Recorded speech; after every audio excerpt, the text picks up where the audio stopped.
Hello, everyone. Today we are going to discuss a very common yet crucial topic. আমরা সবাই কম বেশি নিজেদের পরিচয় দিতে পারি, কিন্তু কোন এলিমেন্টগুলো ব্যবহার করলে একটা ভালো ইমপ্রেশন আমরা ল্যান্ড করতে পারবো সেটা নিয়ে আমরা অনেক ক্ষেত্রে এবং অনেক জায়গায় একটু কনফিউজ থাকি। And with that problem in mind, today we will be discussing informal self introduction. And in this video, we will be going through the elements and details. So let's get into it. In this video, we will be going through greetings, full name and preferred name, personality, something interesting about you, household and family, educational and professional status, and special skills and strengths. So, শুরু করা যাক। প্রথমে আসে greetings. Greetings বলতে আমরা কি বুঝি? এমন একটা জিনিস যেটার মাধ্যমে একটা পজিটিভ টোন সেট করা যায়, সোজা কথায় যাতে করে সামনে যেই বসে থাকুক, একজন হোক একের অধিক হোক, একটা ভালো ইমপ্রেশন পায় আপনার ব্যাপারে। First way of greeting is based on time of the day, যেটা হচ্ছে দিন, রাত বা বিকাল ইত্যাদি এসবের বেসিসে। ফর এক্সাম্পল, সকাল হলে গুড মর্নিং, বিকাল হলে গুড আফটারনুন, অ্যান্ড রাত হলে গুড ইভিনিং। এখন অনেকেই মনে করতে পারে রাতের সময় আমি গুড নাইট কেন বলছি না, কারণ গুড নাইট একমাত্র ঘুমানোর সময় ব্যবহার করা হয়। বাট আদার দ্যান দ্যাট, রাত রিলেটেড যে কোনো টাইম হলে আমরা গুড ইভিনিং বলে থাকি। The second option is based on religion. এক এক ধর্মের এক একটা ল্যাঙ্গুয়েজ বা টার্ম আছে গ্রিট করা। And last one is a combination. For example, আমরা কয়েকটা কম্বিনেশন ট্রাই করে দেখতে পারি, সাচ অ্যাজ আসসালামু আলাইকুম and good morning to you all, নমস্কার and good afternoon to you all, and much more. সোজা কথায় দুটোকে একসাথ করে বলা। Next we have full names and preferred names. এখন এই ফুল নেম বলতে আমরা যেটা বুঝি সেটা হচ্ছে অফিসিয়াল অ্যান্ড লিগ্যাল পেপারসে আমরা যেই নামটা ব্যবহার করে থাকি। এক কথায় যেটা আমাদের birth certificate, passports, voter ID card, NID cards ইত্যাদি এসবের মধ্যে থাকে। For example, my name is Jonathan Stewart Anderson. এখন প্রেফার্ড নেম বলতে হচ্ছে যেই নামটা আমাদেরকে অন্যরা সাধারণত ডাকতে ইজি ফিল করে, বা যেই নামে অন্য কেউ আমাকে ডাকলে বা আমাদেরকে ডাকলে আমরা স্বাচ্ছন্দ্য বোধ করি। For example, my friends call me John, ও you can call me Andy. এই প্রেফার্ড নেমটা ডাকনামও হতে পারে, অথবা আমাদের নাম যদি নামের ৩-৪টা অংশের মধ্যে যেটা ইজি সেটাও হতে পারে। অ্যান্ড এই দুটোকে কম্বাইন করলে যেমনটা দেখায়, my name is Johnson Stewart Anderson, but you can call me John. Next we have personality types. যদিও টোটাল সায়েন্টিফিক আকারে অনেক ডাইভার্স টাইপস অফ পার্সোনালিটি থাকে, আমরা জেনারেল গুলার উপর ফোকাস করব। ফার্স্ট উই হ্যাভ আইই ডিমেনশন, যেটা হচ্ছে আমাদের এনার্জি জোন গুলা। আইই বলতে ইন্ট্রোভার্ট ও এক্সট্রোভার্ট, যেখানে ইন্ট্রোভার্টরা একা থাকতে প্রেফার করে অ্যান্ড এনার্জিটা ওখানে পায়, ওয়ারাস এক্সট্রোভার্টরা ক্রাউড বা অনেক মানুষের মাঝখানে থাকলে এনার্জেটিক ফিল করে। Number 2 we have SN dimension. SN বলতে কি বোঝায়? সেন্সিং ও ইনটুইটিভ। তার মানে একটা সাইড হচ্ছে, এগুলো দুটোই আসলে ইনফরমেশন প্রসেসিং এর ব্যাপার। সেন্সিংটা হচ্ছে কনক্রিট ফ্যাক্টস এন্ড এভিডেন্সের উপর ফোকাস করে, ওয়াস ইনটুইটিভ হচ্ছে বিভিন্ন প্যাটার্ন বা পসিবিলিটির উপর সেট করে একটা এস্টিমেশন বা অ্যাসাম্পশনের দিকে চলে যায়। Last but not the list we have two pairs. We have TF and JP.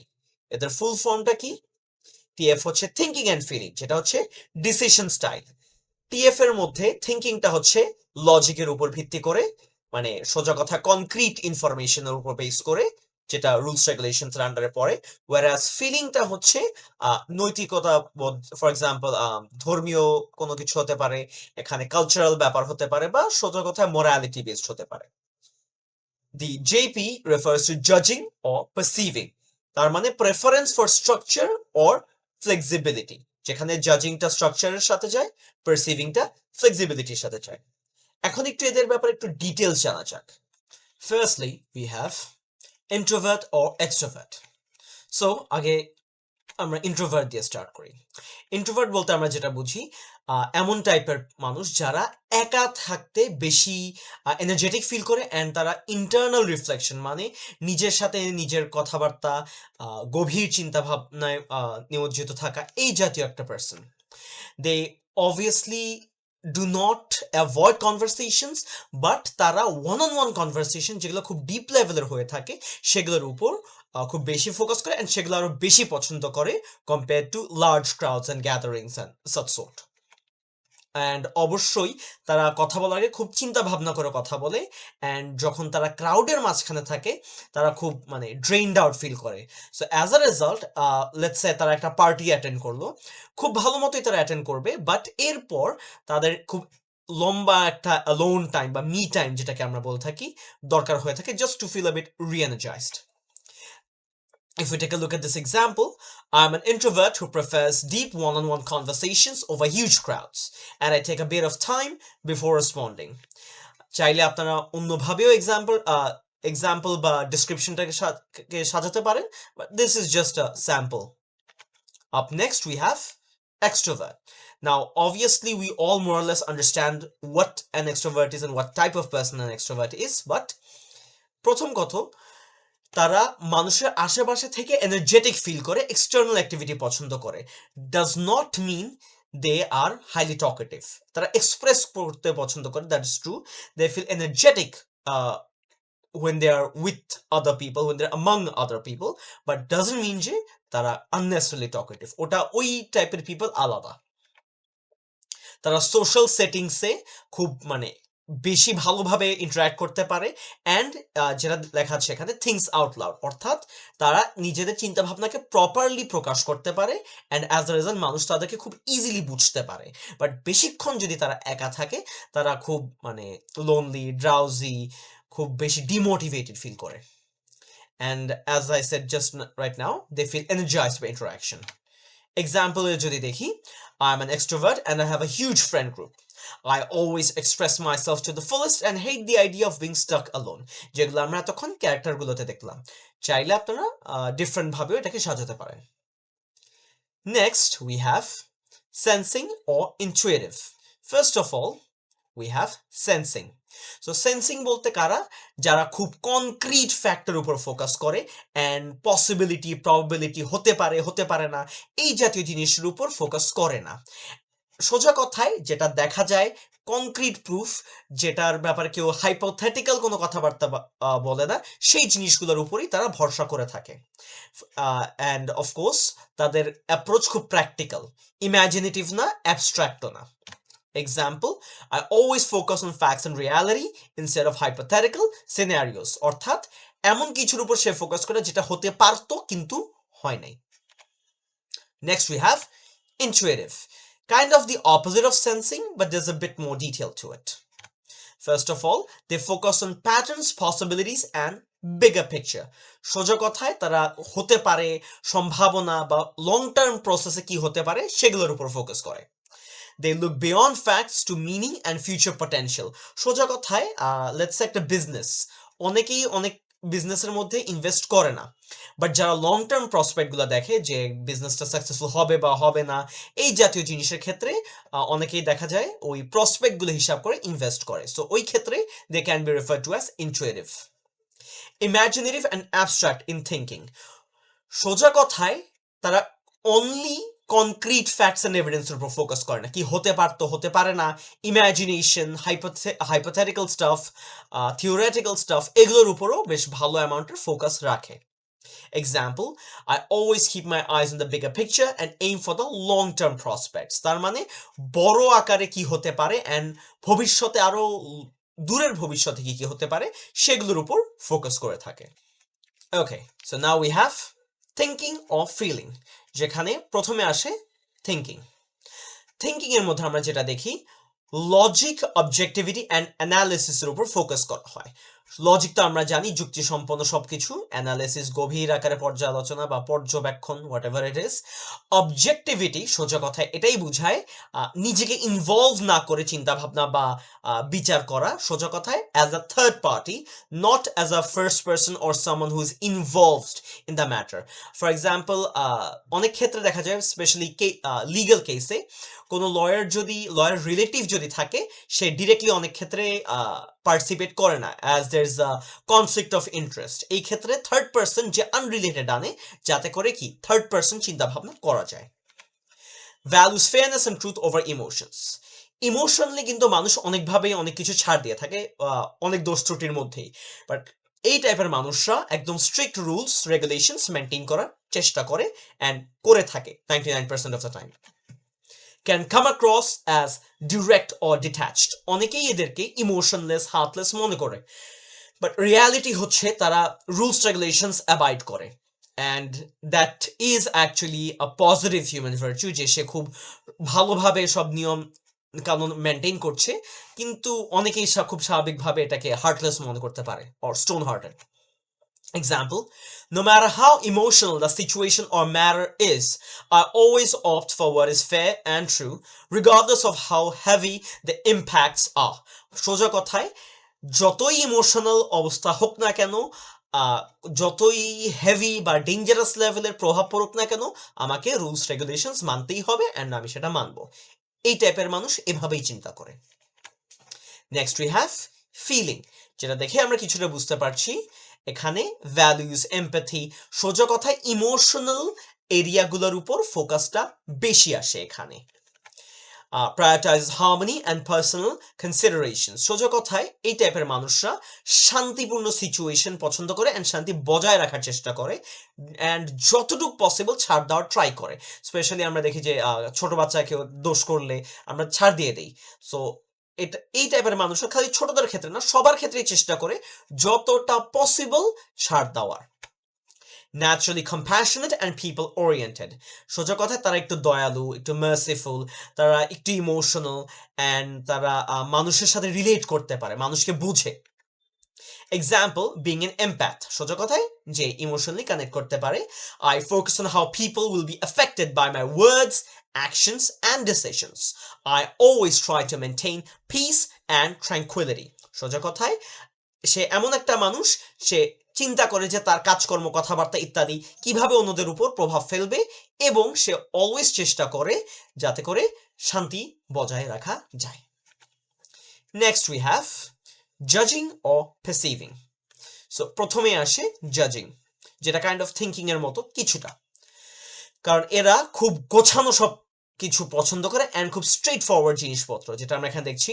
Prefer structure, plans and clear decisions, likes to be organized and settled, and feels comfortable when things are resolved and scheduled.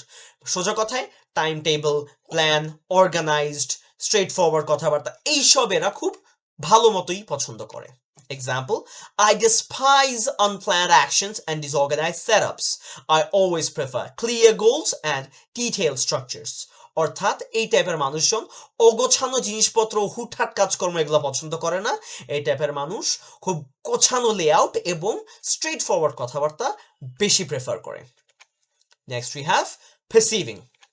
First of all, এরা কিন্তু জাজিং একটু opposite, as আমরা এখানে দেখতেই পাচ্ছি। Flexibility, স্পন্টেনিটি, সোজা কথায় কোনো রুলসের মধ্যে মানে নিজেকে আটকাতে চায় না, এবং তারা বিভিন্ন রাস্তা ওপেন রাখতে চায় যাতে করে একটা ফেল হলে আরেকটা কি ইউটিলাইজ করা যায়। Adapts easily to change, kind of like an extrovert, and comfortable with uncertainty and likes to explore before deciding. সোজা কথায় এমন না যে এটাই হতে হবে, তারা ডিফারেন্ট কিছু এক্সপ্লোর করতে ওপেন। তারা ভেরিয়াস, একটু আগে প্রথমে যেটা দেখলাম, তারা বিভিন্ন দরজা বা বিভিন্ন রাস্তা ওপেন রাখতে চায় যাতে করে ফ্লেক্সিবিলিটিটা মেনটেন করা যায়। Example, I do not like the concept of being limited to strict rules. Rather, I love flexibility and the freedom of making instant decisions with the scope of exploring a wide range of options. Once again, এটা যে যেরকম করে গোছাতে পারে, up to him or her. Okay, so now that we are done with the personalities, let us move on to something interesting. কার ব্যাপারে? নিজের ব্যাপারে। এখানে আমরা প্রথম যেটার উপর ফোকাস করব সেটা হচ্ছে হবি, number 2 passion, and number 3 goals and likes or dislikes. So let us begin. হবি, এখন হবি আমরা অবশ্যই জানি যে জাস্ট শখ বোঝায় বা ফ্রি টাইমে যেটা করতে পছন্দ করি, বাট এটাতে বা এই ক্ষেত্রে কি বলবো বা বলবো না সেটা একটু জেনে নিই। First of all, it is something that we do for fun and relaxation. অনেকেই এটাকে মনে করে যে এটা রিপিটেড কিছু, যেটা রেগুলার মেনটেন করা হয়। হ্যাঁ, রেগুলার মেনটেন করা হয়, বাট নট সামথিং স্টার্ন, যেটাকে আমরা এখানে দেখতে পাচ্ছি। There is no pressure or obligation, যে কোনো সময় ধরা যায়, যে কোনো সময় ফেলে দেওয়া যায়। Hobbies are done purely for enjoyment. সোজা কথায় তাড়াহুড়া নেই, কোনো রিস্ক নেই, কোনো ঝামেলা নেই, করলে করলাম, না করলে নাই, কারণ মূল পারপাস হচ্ছে relaxation. They can change over time as interest evolve. কারো হবি আজকে যদি বই পড়া হয়, কাল আরেকদিন সাইকেল চালানো হতে পারে বা পেইন্টিং হতে পারে, ডিপেন্ডিং। অ্যান্ড এক্সাম্পলস এর দিকে যদি দেখি আমরা, অনেকগুলোই দেখা যাচ্ছে, reading, gardening, playing video games. সোজা কথায় anything that you like can be a hobby. Up next, we have passion. Now, you পিকচারটা দেখেই কিছুটা বোঝা যাচ্ছে যে kind of close to the heart.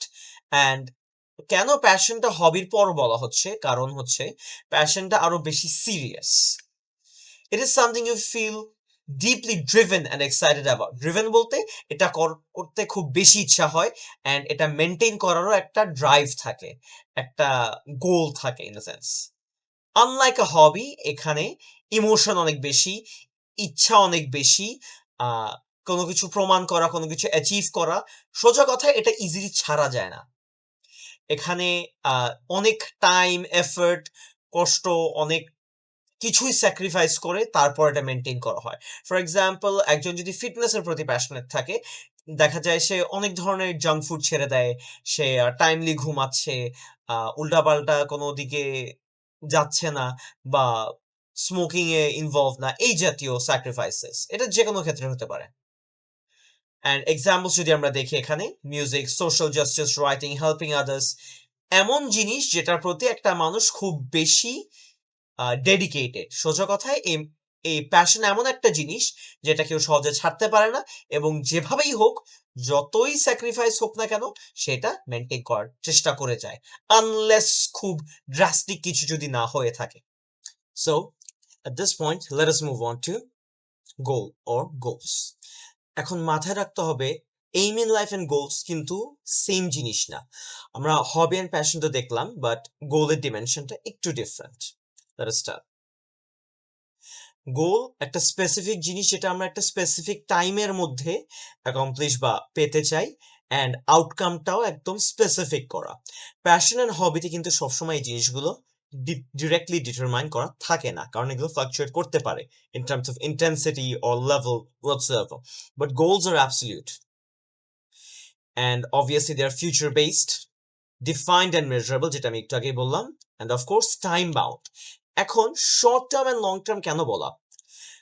একটা স্টুডেন্টের জন্য ইমিডিয়েট গোলগুলো কি হয়ে থাকে? টেস্টে ভালো করা, টার্ম এক্সামে ভালো করা, এসএসসি, এইচএসসি, ইন্টার, হোয়াটসঅ্যাভার, এগুলোতে ভালো করা।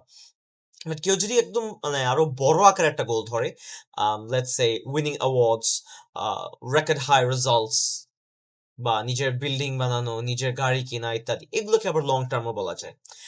Regardless of long and short, দুটোরই আউটকাম ফিক্সড, এবং টাইম লিমিটও মোরলেস বা বেশিরভাগ সময় ফিক্সড হয়ে থাকে। And of course, they require deliberate action and effort. প্যাশনের ক্ষেত্রে এই জিনিসটা আমরা অলরেডি দেখে আসছি যে কন্টিনিউয়াস এফোর্ট দিতে হয়, বাট হবিতে কিন্তু এই জিনিসটা ছিল না। অ্যান্ড আমরা যে একটা এক্সাম্পলে দেখি, getting a degree, losing 10 kilo, starting business, learning a new language, সবগুলোই ফিক্সড টার্গেটস, যেটা ক্লিয়ারলি ডিফাইন্ড। কি হতে পারে বা হতে পারে না, মিসইন্টারপ্রেটেড অ্যাজ সামথিং এলস, এরকম কিন্তু কিছুই নাই এখানে। নাও, লাইকস ও ডিসলাইকস। মাথায় রাখতে হবে, একটা মানুষের লাইফে প্রচুর লাইকস এন্ড ডিসলাইকস থাকে, কিন্তু আমরা কোনগুলো নিয়ে কথা বলবো? Only the things that are worth saying, or the things that give people a clear idea about you. অর্থাৎ যে জিনিসগুলো বলার মতো অথবা যে জিনিসগুলো মেনশন করলে মানুষ আপনার ব্যাপারে একটা ভালো আইডিয়া করতে পারবে। এক্সাম্পল যদি দেখি, when it comes to entertainment, novels and movies, I'm a big fan of action, adventure, mystery and sci-fi. সোজা কথায় আমি বিশাল বড় লিস্ট না বলে গুছিয়ে একটা সেট আকারে অ্যান্সারটা দিয়ে দিলাম যে আমি কি কি পছন্দ করি। I'm not a big fan of people who claim credit for things they didn't do. সোজা কথায় আমি এমন মানুষদের পছন্দ করি না যারা যে জিনিস করে না সেই জিনিসের ক্রেডিট নিতে চায়। তো এখানে কিন্তু আমি চাইলে এটা বলতে পারতাম যে হ্যাঁ লেটস সে এই ধরনের খাবার পছন্দ করি না, ওই লোকেশন পছন্দ করি না, বাট এমন একটা জিনিস বললাম যেটা আমার পার্সোনালিটিকে ভালোভাবে ডিফাইন করে।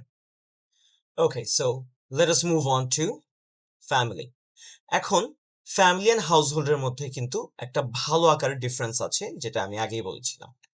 ফার্স্ট অফ অল, ফ্যামিলি বলতে কিন্তু ব্লাড রিলেটেড হতে হয় এন্ড এখানে ইমোশনাল বন্ডসটা খুব বেশি লাগে, আনলাইক আ টিপিক্যাল হাউসহোল্ড যেখানে এগুলা এসেনশিয়াল না বাট থাকে। এখানে অবশ্যই রিলেশনশিপস এন্ড বিলঙ্গিংটা দরকার, যার মানে হচ্ছে এখানে আন্ডারস্ট্যান্ডিং এর ব্যাপারটা খুব বেশি আসছে rather than practical usage. So আগে এদের ফ্যামিলির ক্যারেক্টারিস্টিক্স গুলো কি সেটা জেনে নেই। First of all, based on relationships, biological, legal or emotional. আমরা একটু আগে ডেফিনেশনে যেটা দেখলাম এখানে অ্যান্ড বিলঙ্গিং এর যে বিষয়টা সেটাই কিন্তু এখানে ইমোশনালটাকে ইন্ডিকেট করছে। Members do not need to live together. আমরা আমাদের আশেপাশে তাকালেই দেখতে পারি আমাদের অনেক আত্মীয় স্বজন আমাদের থেকে অনেক দূরে থাকে, but they are still referred to as family. Involves a sense of love, loyalty and long-term commitment. তার মানে ইমোশনাল বন্ডিং, ট্রাস্ট, আন্ডারস্ট্যান্ডিং, যেগুলো প্র্যাকটিক্যাল অ্যাসপেক্টস থেকে অনেক বেশি দূরে বাট অনেক বেশি crucial for our regular lives, for survival and much more. Provides emotional support, identity and belonging. Once again এখানে আমাদের ডিপ ইমোশনাল বন্ডস অ্যান্ড লয়্যালটির ব্যাপারগুলো চলে আসছে। Focused on the social and emotional aspects of human connection. যেহেতু মানুষ সামাজিক জীব, এখানে ফ্যামিলির মাধ্যমে সে একটা সোশ্যাল বিইং হিসেবে অ্যাড্রেস হয়ে থাকে। এখন ফ্যামিলির টাইপগুলো নিয়ে আমরা একটু দেখি। Blended family, step parents and step চিলড্রেনের ইনভলভমেন্ট থাকে। সাধারণত এটা ওয়েস্টার্ন ফ্যামিলিজে আমরা একটু বেশি কমন দেখে থাকি, but nowadays it's not that uncommon in many places. Adoptive family, যেখানে বাচ্চা দত্তক দত্তক আই থিঙ্ক, যাই হোক অ্যাডপ্ট করা হয় একটা বাচ্চাকে, but the parents are legally wed and everything. Nuclear family, এখানে গ্র্যান্ড প্যারেন্টস চাচা চাচি কেউ থাকবে না, just parents and their children. Extended family, যেখানে জাস্ট নর্মাল চাচা চাচি না, আরো এক্সট্রা যারা আছে, এক্সট্রা না আসলে ওয়ার্ডটা মানে টিপিক্যাল প্যারেন্টস এন্ড চিলড্রেনের বাইরে যারা, সেটার কথা বলা হচ্ছে এখানে। সিঙ্গল প্যারেন্ট ফ্যামিলি, এখানে একজন প্যারেন্ট থাকে, আইদার বাবা অথবা মা, এন্ড বাচ্চা কাচ্চা সেম থাকে। Now it can be for separation or because of the death of one of the parents. chosen family, এই chosen ফ্যামিলিটাই কিন্তু ইমোশনাল বন্ডস এর সাথে খুব বেশি রিলেটেড, বিকজ কথায় আছে যে মানে রক্তের মাধ্যমেই খালি মানুষ ফ্যামিলি হয় না, রাদার ট্রাস্ট, ইমোশনস, বন্ডস এদের মাধ্যমেও ফ্যামিলি ডিটারমাইন করা হয়ে থাকে। And last but not the least, এখানে লিগ্যাল টাইজ সবকিছুকে ডিফাইন করে না। As I said before, trust, loyalty, understanding, এইসব জিনিসগুলো এখানে একটা বড় রোল প্লে করে থাকে। এখন আমরা যেটার উপর ফোকাস করব সেটা হচ্ছে এডুকেশনাল স্ট্যাটাস, অর্থাৎ শিক্ষাগত যোগ্যতা। এখানে আমরা তিনটা এরিয়ার উপর ফোকাস করব। ফার্স্টে আসছে স্কুল লেভেল। স্কুল লেভেলে আমাদের দুটো জিনিসের উপর আগে ফোকাস করতে হবে। ফার্স্টে আসে ক্লাস বা স্ট্যান্ডার্ড বা গ্রেড, যেখানে বর্তমানে পড়াশোনা করা হচ্ছে, অ্যান্ড দ্বিতীয় হচ্ছে ইনস্টিটিউশনের নাম। Example, I am a 9th grade student at Richmond Public School. তার মানে ক্লাস বা গ্রেডটা আগে বলা হচ্ছে এন্ড স্কুলের নামটা পরে বলা হচ্ছে। Secondly, we have college or high school. কেন দুটোকে একসাথে বলা? কারণ ওয়েস্টার্ন কান্ট্রিজে কলেজটাকে ওরা হাই স্কুল হিসেবে ইন্ডিকেট করে থাকে বা রেফার করে থাকে। সো এখানে প্রথমে যেটা বলবো সেটা হচ্ছে ইনস্টিটিউশনের নাম, মেজর বা ডিপার্টমেন্ট অর্থাৎ science, commerce, arts, humanities, and year of study. আমরা যদি একটা এক্সাম্পল দেখি, I am a second year science student at West College. So এক্সাম্পলে আমরা যেটা দেখছি আগে ইয়ারটা বলছে then major then institution, kind of a reverse order. Last but not the list we have university level. এখানে যে জিনিসগুলো আমাদের বলতে হবে শুরুতেই, not necessarily in the same order, ইনস্টিটিউশনের নাম, লেভেল ব্যাচেলার্স মাস্টার্স পিএইচডি। মাথায় রাখতে হবে ব্যাচেলার্সকে কিন্তু আন্ডারগ্র্যাড বলা যায়, মাস্টার্সকে পোস্ট গ্র্যাড। ডিপার্টমেন্ট অথবা major, year of study, semester, এইসব আসে। এক্সাম্পল যদি দেখি, I am a fourth year undergrad student in the Department of Law at the University of Oxford. Now সবার ক্ষেত্রে ইয়ার এন্ড সেমিস্টার রুলসটা সেম হয় না, সো যার যেরকম দরকার বা স্পেসিফিকেশন সে সেভাবে বলবে। Now we are going to move on to a bit higher level in case of status, যেটা হচ্ছে প্রফেশনাল স্টেটাস, তার মানে কর্মক্ষেত্রের যেই ডিটেলস গুলো। প্রথমে আসে যে ইনস্টিটিউশনে কাজ করা হচ্ছে বা করতো, যে ডিপার্টমেন্ট মানে অফিসের যেই পার্টিকুলার ডিপার্টমেন্ট হতে পারে অ্যাকাউন্টিং, মার্কেটিং, রিসার্চ ইত্যাদি। ব্রাঞ্চ বা লোকেশন, যেহেতু ইটস নট নেসেসারি যে অফিসটা জাস্ট এক জায়গায় থাকবে। আমরা যদি ব্যাংকস বা মাল্টিন্যাশনাল কোম্পানিজ ইত্যাদি দেখে থাকি, অনেক জায়গায় ইভেন ডিফারেন্ট কান্ট্রিজেও ব্রাঞ্চ থাকে। রোল, তার মানে দায় দায়িত্বগুলো কি, অ্যান্ড কত বছর সে এখানে ছিল বা আছে এখনো। আমরা যদি একটু ডিটেলস দেখি, I work at Global Tech Solutions in the marketing department at our downtown branch as a senior marketing coordinator.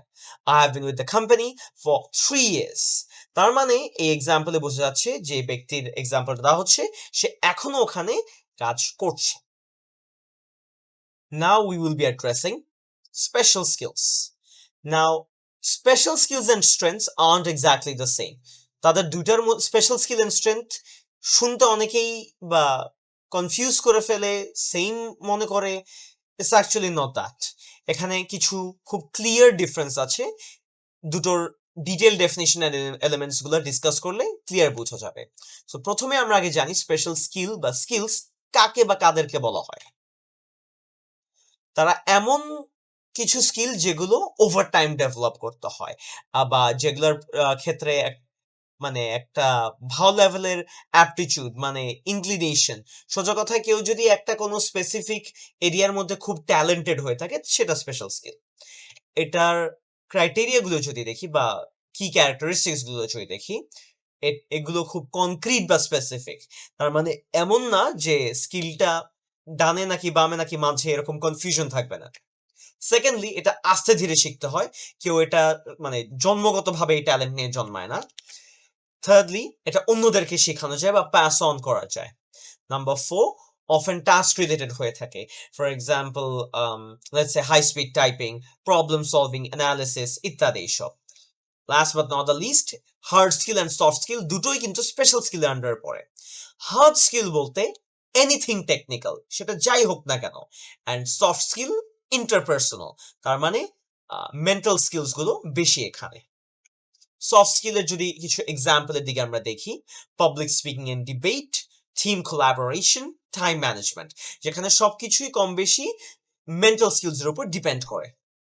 আমরা যদি হার্ড স্কিলস এর দিকে দেখি, যেগুলো টেকনিক্যাল স্কিলস, প্রথমে graphic designing using Adobe tools, data analysis with Excel and Python, speaking 3 languages fluently. Now, অনেকেই এখানে এটা বলবে যে স্পিকিং 3 ল্যাঙ্গুয়েজেস ফ্লুয়েন্টলি এটা কিভাবে hard skill and not a soft skill. মাথায় রাখতে হবে ইটস এ টেকনিক্যাল নলেজ। এখানে কিন্তু আমি সাইকোলজিক্যালি কোনো ট্রিক্স বা টিপস এইসব কোনো কিছু খাটাচ্ছি না। আমার নলেজ আছে অ্যান্ড আমি সেই নলেজটাকে এক্সিকিউট করছি to achieve a particular task. আমরা তিনটার ক্ষেত্রে কিন্তু সেম দেখতে পাবো। But public speaking, debate, team collaboration, time management সবগুলোর মধ্যে আরো বেশি ডিপে যেতে হবে, যেটা আমরা দেখলাম ইন্টারপার্সোনাল, তার মানে there is people involved. Speaking 3 languages fluently, এখানে কিন্তু নট নেসেসারি যে পিপল ইনভলভড হবে, লেকচার হতে পারে, ট্রান্সলেশনও হতে পারে। And of course, playing guitar for over 10 years, যেটা খুব obvious a hard skill. Strength. Strength বলতে একটা জিনিস যেটা ন্যাচারাল কোয়ালিটি, ওই যেটা বাংলায় নর্মালি আমরা দুষ্টামি করে বলে থাকি যে জন্মাইছে বা জন্মগত মায়ের পেট থেকে নিয়ে বের হইছে, এই জাতীয় কিছু একটা। বাট এটা আমরা কনসিস্টেন্টলি করে থাকি এন্ড এটা আরো বেশি আহ, বেড়ে যায় থ্রু আউট টাইম, যেটা কাইন্ড অফ স্পেশাল স্কিলস এর মতোই, বাট মেইন ডিফারেন্স এটা যেটা হচ্ছে সেটা ন্যাচারাল কোয়ালিটি। স্ট্রেংথটা একটা natural quality, whereas special skills are skills that you develop over time. এটা কিন্তু জাস্ট পারি এমন না, বাট এটা খুব ন্যাচারালি আসে। যেমন কি লেটস সে সবাই কিন্তু টাইপিং ইনস্ট্যান্ট হুটহাট পারে না, আস্তে আস্তে একটা স্পিড আনে, প্রত্যেকটা ফিঙ্গার্স এর একটা পজিশন থাকে ওভাবে। বাট লেটস সে কেউ ধুমধাম একটা ছবি দেখে ইনস্ট্যান্ট একটা অ্যানালিসিস করে ফেলতে পারলো, পিকচার ডেসক্রিপশন করে ফেলতে পারলো উইদাউট এনি প্রায়র ট্রেনিং হোয়াটসোএভার, সেটাকে আমি স্ট্রেংথ বলবো। বাট ওই টাইপিংটাকে স্পেশাল স্কিল বলতে হবে।